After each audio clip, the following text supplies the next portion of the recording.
नाज़रीन, programme the law show के साथ ज़ाकिर ख़ान आपकी खिदमत में हर हफ्ते की तरह हाजिर है। हमारा ये प्रोग्राम हर ट्यूसडे को शाम 6 से 7 बजे के दरमियान वीनस टीवी पे होता है और इसमें हम आपकी लाइव कॉल्स लेते हैं। आपको यूके में रहते हुए किसी किस्म के इमिग्रेशन प्रॉब्लम्स से वास्ता है तो आप इस प्रोग्राम में हमें कॉल कर सकते हैं, या इसके अलावा आपके कोई और भी कानूनी मसाइल हैं तो इस प्रोग्राम में आप हमें कॉल कर सकते हैं। प्रोग्राम का दौरानिया 6 से 7 बजे के होता है ट्यूसडे को, और मेरी हमेशा प्रोग्राम के शुरू होने में चंद बातें होती हैं जो मैं हमेशा कहता हूं, और उन्हीं बातों के से स्टार्ट करूंगा अपना प्रोग्राम। सबसे पहले ये कि जब आपकी कॉल थ्रू होती है इस प्रोग्राम में तो बराए मेहरबानी अपने टीवी का वॉल्यूम ज़रूर बंद कर दिया करें ताकि बग़ैर किसी डिले के आपकी मुझसे बात हो सके।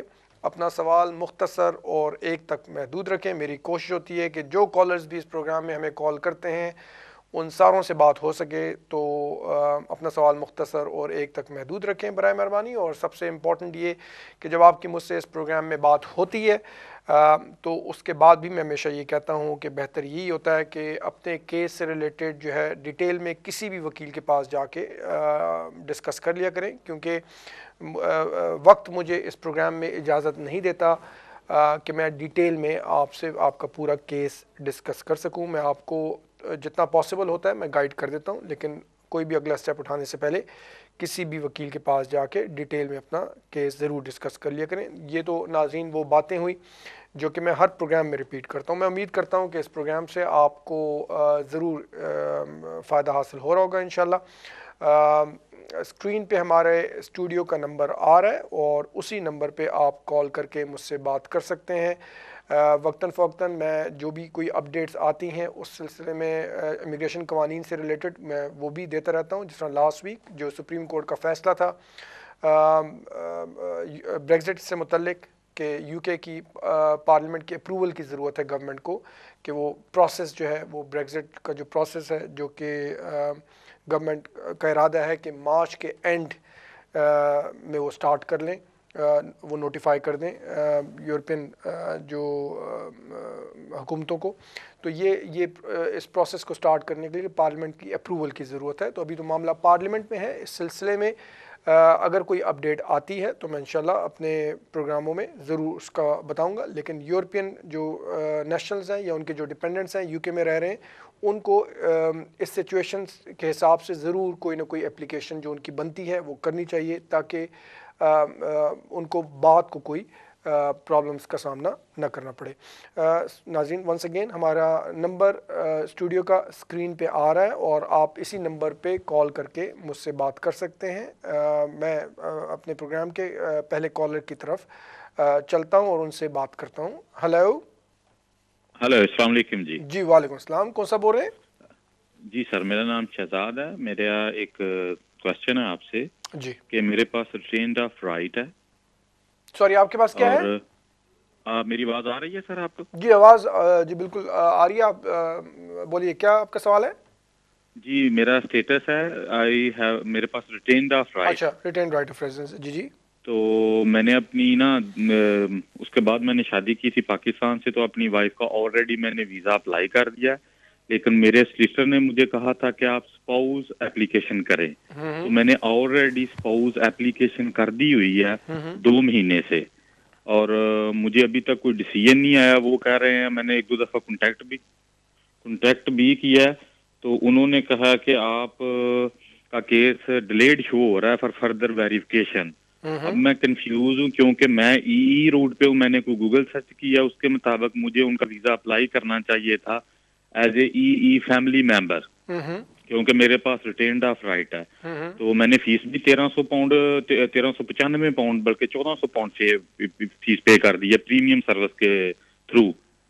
तो आप प्लीज काइंडली मुझे ये बताएं कि इन एट दैट मोमेंट मुझे क्या करना चाहिए।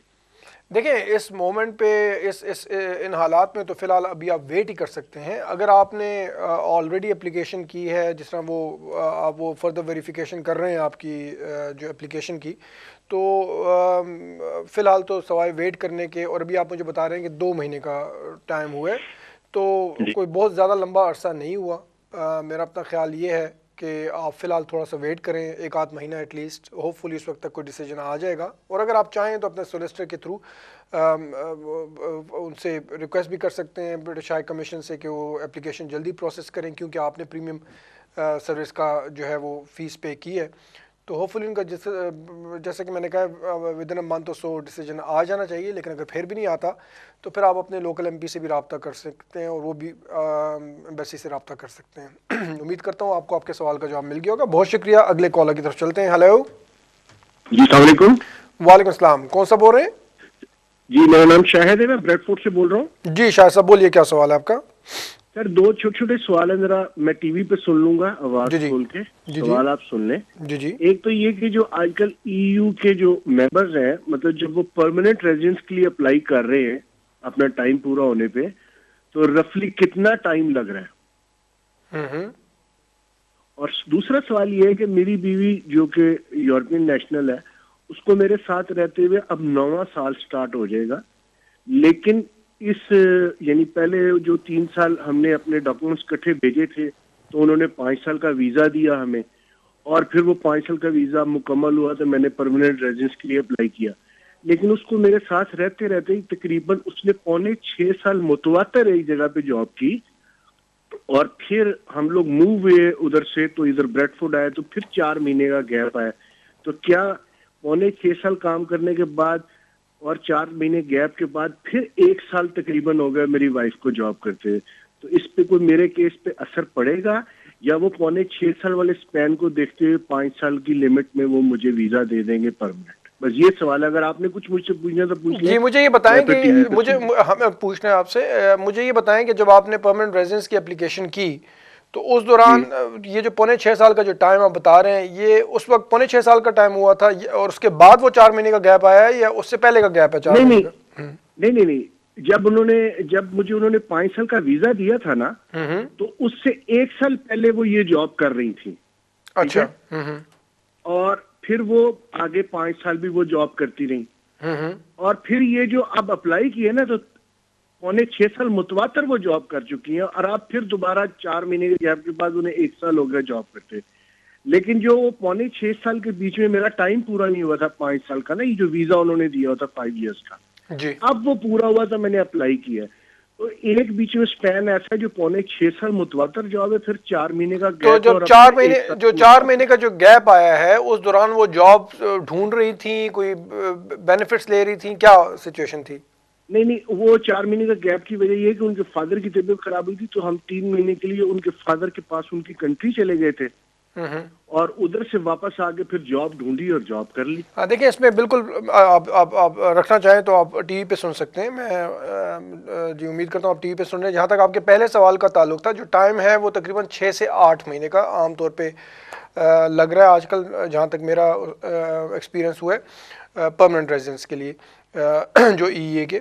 और जो दूसरा आपका सवाल है, अगर 4 महीने का गैप है, अगर तो इस चीज़ को वो जस्टिफाई कर सकती हैं कि वो जॉब ढूंढ रही थी या जॉब सीकर ले रही थी, तो फिर तो आम तौर पे वो कंसिडर कर लेते हैं। लेकिन अगर वो वापस चली गई थी और आप जिस तरह कह रहे हैं कि मेडिकल बेसिस पे उन्होंने काम नहीं किया, और अगर ये पॉइंट होम ऑफिस उठाता है, तो आप फिर उनकी डिस्क्रेशन हो जाती है कि अगर वो 4 महीने के लिए अपने फादर के पास गई थी, जॉब उनकी चल रही थी, छुट्टी लेके गई थी या जॉब ख़त्म थी, और फिर आके उन्होंने नई जॉब तलाश की थी, जो मुझे लगता है कि ये सेकंड वाली बात है कि उनकी जॉब ख़त्म थी और फिर उस आके उन्होंने नई अगर ऐसी बात है तो इस बेसिस पे होम ऑफिस ऑब्जेक्ट कर सकता है आपके परमानेंट रेजिडेंस के लिए। लेकिन बहरहाल अभी फ़िलहाल तो आपने एप्लीकेशन की हुई है और कुछ मज़ीद करने की ज़रूरत नहीं है।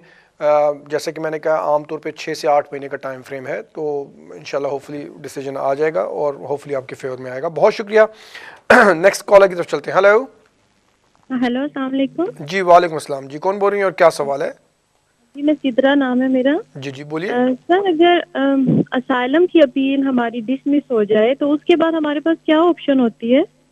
देखिए, अगर आपकी फ़र्स्ट ईयर ट्रिब्यूनल से डिसमिस हो गई है और अगर उसमें कोई ऐसा पॉइंट है कि जिसकी बेसिस पे अपर ट्रिब्यूनल में जाया जा सके, वो तो आपको आपका वकील डिसीजन देखने के बाद ही कोई वकील बता सकता है जो डिसीजन है।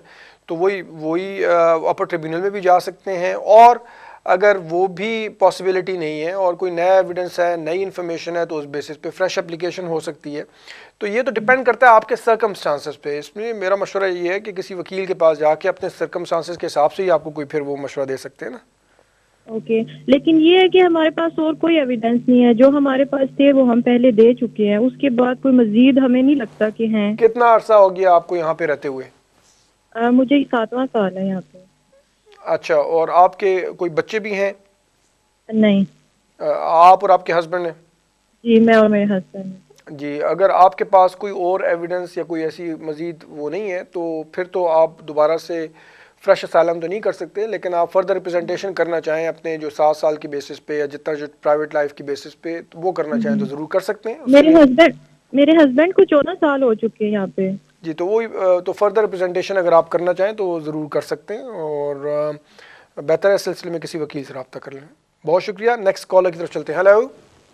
हेलो, अस्सलाम वालेकुम। जी वालेकुम अस्सलाम। जी कौन बोल रही हैं? जी, मैं महविश बात कर रही हूँ। मुझे आपसे छोटे छोटे 2-3 क्वेश्चन पूछने हैं। पहले मैं क्वेश्चन पूछ लेती हूँ, फिर आप आंसर दे दीजिएगा। जी जी। मैंने ये पूछना है कि मैंने असाइलम क्लेम किया हुआ है लेकिन मेरा डिसीजन नहीं आया, तो क्या मैं चाइल्ड टैक्स क्रेडिट अप्लाई कर सकती हूँ? क्योंकि और दूसरा क्वेश्चन है, मुझे 2 साल हो गया मेरा फाइनल इंटरव्यू सब वो असाइलम क्लेम किए हुए, फाइनल इंटरव्यू 1 साल हो गया, ओवरऑल 2 इयर्स हो गए हैं, मुझे डिसीजन नहीं आया। तो अगर साथ वो मैं अपने बच्चे के बेस पे अप्लाई करती हूँ, 7 इयर्स जब हो जाएंगे तो उसके कितनी देर बाद मेरे बच्चे को और मुझे जो है वो इंडेफिनिट के लिए मैं एलिजिबल होंगी? देखिए, जहाँ तक आपके चाइल्ड टैक्स क्रेडिट का ताल्लुक है तो वो जो है वो तो उन लोगों को मिलता है जिनके पास यहाँ पे लीव हो, ठीक है ना, यहाँ पे रहने की इजाज़त हो। तो अगर आपके पास अभी आपका मामला असालम पे चल रहा है, अभी केस डिसाइड नहीं हो, तो मेरा नहीं ख्याल कि आपको वो मिलेगा, ठीक है। जो तो उसके लिए आप मेरा नहीं ख्याल कि अप्लाई कर सकती हैं। जो आपका दूसरा सवाल, सॉरी दूसरा सवाल क्या था आपका? कि अगर मैं अपने बच्चे की बेस पे 7 इयर्स अप्लाई करती हूँ तो फिर उसके कितनी देर बाद मेरा बच्चा और हम पेरेंट्स जो है वो इंडेफिनिट के लिए देखिए, इंडेफिनिट अगर आप 7 इयर्स की बेसिस पे अप्लाई करती हैं ना, तो अगर आपको जो मिलता है वीज़ा, तो आमतौर पे वो leave to remain, limited leave to remain 2.5 साल की होती है, जिसमें आपको 10 साल कंप्लीट करने होते हैं। वो जब बेबी को भी जी 10 जब अगर जी बिल्कुल, अगर उससे पहले आपको इंडेफिनिट मिल जाए तो फिर एक अलग सिचुएशन है कि बेबी को आप रजिस्ट्रेशन के लिए अप्लाई कर सकते हैं। लेकिन जो कानून है वो ये है कि जब आपको लिमिटेड लीव टू रिमेन जो 2.5 साल की 10 ईयर रूट की मिलती है 7 साल की, उसमें तो उसमें आपको 10 साल कंप्लीट करने पड़ते हैं, उसके बाद आप इंडेफिनिट अप्लाई करते हैं। अगर आपको इंडेफिनिट मिल जाता है और उस दौरान बेबी जो है आपका वो अंडर 18 ही है, तो बेबी को इंडेफिनिट करने के लिए अप्लाई करने की ज़रूरत भी नहीं है। वो तो डायरेक्ट फिर रजिस्टर, अगर वो यहीं पे पैदा हुआ है तो डायरेक्ट आप उसको ब्रिटिश सिटीजनशिप के लिए वो रजिस्टर करा सकती हैं। अच्छा जी, वो यहीं पैदा हुआ है लेकिन मिलेगा उसको भी 10 इयर्स के बाद ही? हाँ, लेकिन उसको 10 इयर्स के बाद इंडेफिनिट के लिए अप्लाई करने की ज़रूरत नहीं। अगर कानून यही हुआ तो 10 इयर्स के बाद इंडेफिनिट के लिए अप्लाई करने की ज़रूरत नहीं होगी। आप अपने लिए अप्लाई करेंगे, आपको इंडेफिनिट मिल जाएगा तो उसको आप ब्रिटिश सिटीजनशिप के लिए रजिस्टर करा सकेंगी। लेकिन ये 10 साल के बाद पता नहीं क्या कानून होगा, ये तो अभी के कानून में बता रहा हूँ आपको। बहुत शुक्रिया। नेक्स्ट कॉलर की तरफ चलते हैं। हेलो।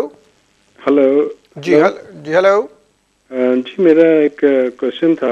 जी बोलिए। मेरा सालम केस इन्होंने रिफ्यूज़ किया था 2012 में, और मुझे 2.5 साल की डिस्कशन लीव दी थी, वही 10 ईयर रूट जो है जी।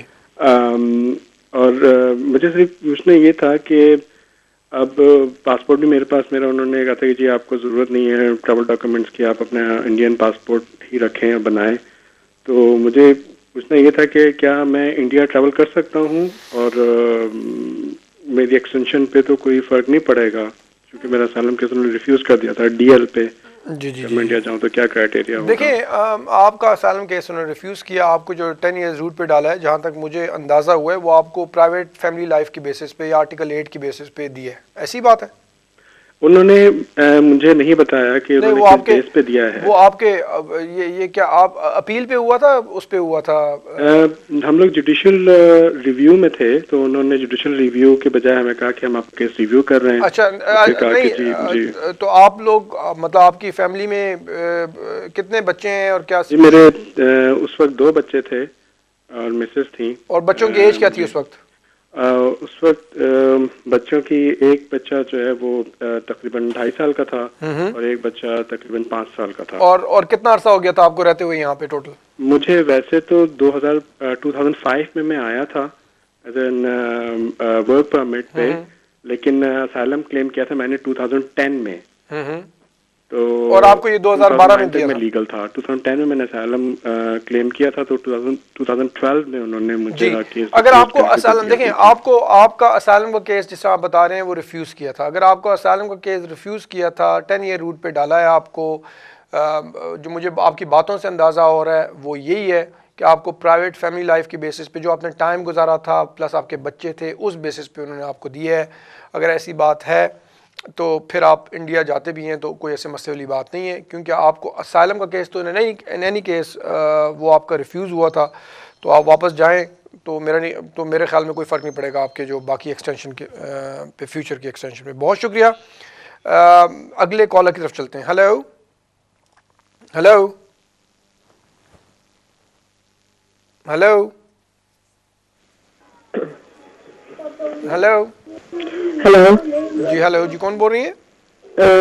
जी मैं ब्रेडफोर्ड से बात कर रही हूँ। मेरा नाम मिसेस कलीक है। जी जी। मुझे 2011 में डिस्कशन लीव मिली थी 3 इयर्स की, और उसके बाद मैंने एक्सटेंशन करवाई है 3 इयर्स की। अब 2017 में मेरी एक्सटेंशन खत्म हो रही है अप्रैल में।